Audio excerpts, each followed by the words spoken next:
Telephone അടിക്കുന്നില്ലല്ലോ. ഇല്ലേ?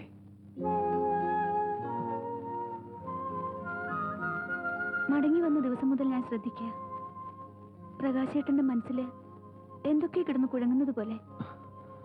എന്തായാലും എന്നോട് പറയരുതോ? അങ്ങനെയൊന്നുമില്ല. ബാങ്കിൽ ഒരുപാട് പ്രശ്നങ്ങളുണ്ട്. പ്രകാശേട്ടന് ചെയർമാന്റെ അവാർഡൊക്കെ കിട്ടിയതല്ലേ? എല്ലാവർക്കും കണ്ണേടി കാണും. ദൃഷ്ടി കൊണ്ടാ ഇങ്ങനെയൊക്കെ ഉണ്ടാവുന്നത്. നമുക്കൊരു കാര്യം ചെയ്യാം. കുറച്ചു ദിവസം നിന്റെ വീട്ടിൽ പോയി നിൽക്കാം. ഇത് ഞാൻ അങ്ങോട്ട് പറയണമെന്ന് ചിരിക്കുകയായിരുന്നു. നമുക്ക് നാളെ തന്നെ പോവാം. എനിക്ക് 7 ദിവസത്തെ ക്യാഷ്വൽ ലീവ് ബാക്കിയുണ്ട്. അമ്മ, നമ്മൾ എല്ലാവരും കൂടെ പോയ ലവ് ബേർഡ്സിനെ ആരെ നോക്കുക? നായ്ക്കുട്ടിക്ക് ആരെ തീറ്റ കൊടുക്കുക? അതൊക്കെ ഞാൻ നോക്കിക്കൊള്ളാം. ഒരു സന്തോഷ വാർത്ത പറയാൻ മറന്നു. രാധയുടെ ഭർത്താവ് കുടി നിർത്തിയത്രേ. Very good. ഒരാഴ്ച ജോലിക്ക് പോകുന്നുണ്ട്. ഡ്രൈവിംഗ് പഠിക്കാൻ തുടങ്ങിയിട്ടുണ്ട്. ഞങ്ങൾ മടങ്ങി വന്നിട്ട് നീ തങ്കപ്പനെ ഒരു ദിവസം ഇങ്ങോട്ട് കൂട്ടിക്കൊണ്ടുവരും.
സമ്മാനം മടക്കിത്തന്ന നിന്റെ കൂട്ടുകാരിയാണ് സംസാരിക്കുന്നത്. ഇത് നിന്റെ ഭർത്താവിനുള്ള ആദ്യ പാഠം.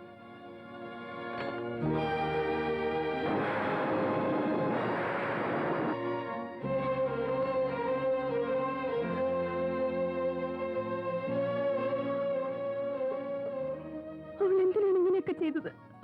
പറയൂ പ്രകാശേട്ടാ, അവൾ എന്തിനാണ് നമ്മളെ പാഠം പഠിപ്പിക്കുന്നത്? അവൾ ആരാണ്? നമ്മുടെ ജീവിതത്തിൽ അവൾക്കുള്ള സ്ഥാനം എന്താണ്? എനിക്കറിയണം, എനിക്കതറിയണം. ഞാൻ എല്ലാം പറയാം. നീ എന്നോട് ക്ഷമിക്കണം, എനിക്ക് മാപ്പ് തരണം. എനിക്കൊരു തെറ്റുപറ്റി. മനഃപൂർവ്വമല്ല, എനിക്ക് അബദ്ധം പറ്റിയാണ്, സത്യം.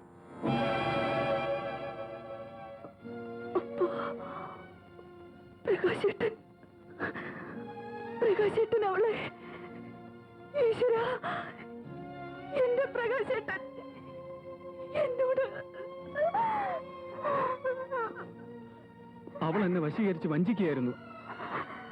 എനിക്ക് സംഭവിച്ച ഒരു ചെറിയ കൈത്തെറ്റ് പിന്നെ എനിക്ക് കുറ്റബോധമായി. ഞാൻ അകന്നു മാറി. അവൾ ആ തെറ്റ് അവകാശമാക്കി മാറ്റി. ഇനി ഒറ്റ വാക്കുപോലും എന്നോട് മിണ്ടരുത്, എന്റെ മുമ്പിൽ നിൽക്കരുത്. ഇനി ഒരിക്കലും ആ പഴയ പ്രകാശനെ എനിക്ക് തിരിച്ചു കിട്ടില്ല. പൊയ്ക്കോ എന്റെ മുമ്പിൽ നിന്ന്. ഞാൻ ആത്മഹത്യ ചെയ്യരുതെന്നുണ്ടെങ്കിൽ ഈ നിമിഷം എന്റെ മുമ്പിൽ നിന്ന് പോണോ?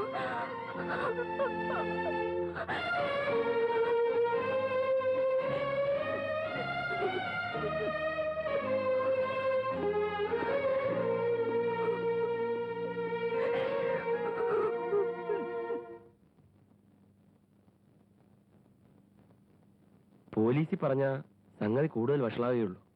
ചിലപ്പോ വാദി പ്രതിയായെന്നും ഇരിക്കും. ധാരാളം പണവും ചെലവാവും. നമുക്ക് നഷ്ടപ്പെടാനുള്ളത് നഷ്ടപ്പെടുകയും ചെയ്യും. സുമതിയുടെ കാര്യം ഓർക്കുമ്പോൾ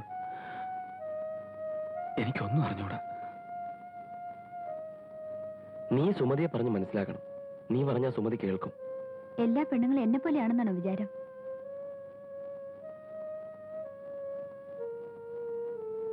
നേരം എടുക്കട്ടെ.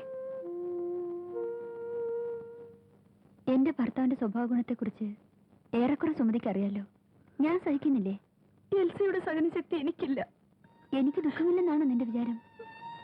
ഞാൻ എന്റെ ദുഃഖം പുറത്ത് കാണിക്കാറില്ല. അഷ്ടഗന്ധം ഇട്ട് ഇടിച്ചുറപ്പിച്ച് അതിന്റെ പുറത്ത് തീക്കനലിട്ടാൽ ഒരുപാട് പുക വരും, നല്ല വാസനയും. അതാണ് എന്റെ മനസ്സ്. എനിക്ക് ദുഃഖം വന്നാൽ ഞാൻ കരയും, പരിഭവിക്കും, പിണങ്ങും. ഞാനും എന്റെ പ്രകാശേട്ടനും കുട്ടികളെ പോലെ ആയിരുന്നു.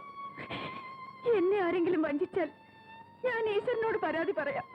പക്ഷേ ഈശ്വരൻ തന്നെ എന്നെ വഞ്ചിച്ചാൽ ഞാൻ ആരോടാ പരാതി പറയാ? ഇല്ല എൽസി, പ്രകാശേട്ടൻ ചെയ്ത തെറ്റിന് മാപ്പ് കൊടുക്കാൻ പറ്റില്ല.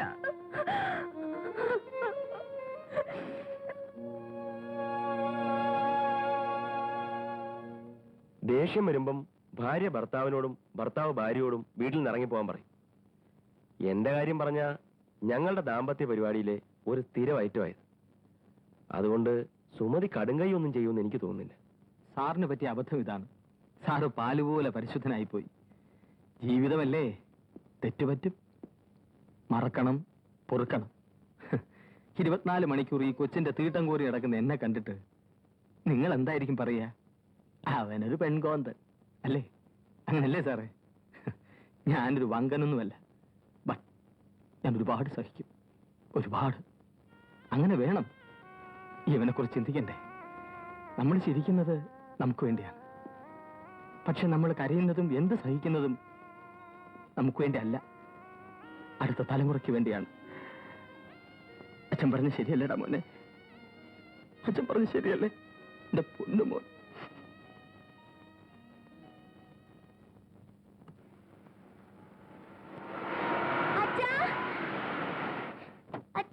അമ്മ പോയി, പെട്ടി കൊണ്ടാ പോയത്.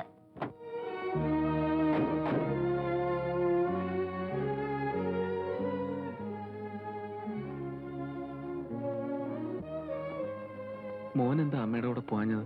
അച്ഛൻ വരാത്തോണ്ട്.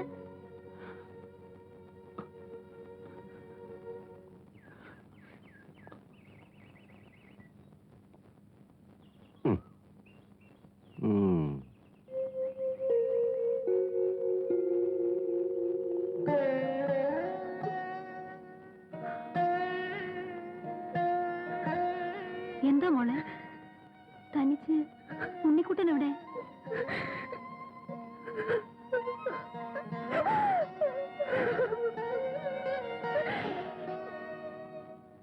അമ്മ വരൂ അച്ഛാ. വരും മോനെ, തീർച്ചയായും വരും. മോൻ ഉറങ്ങിക്കോ.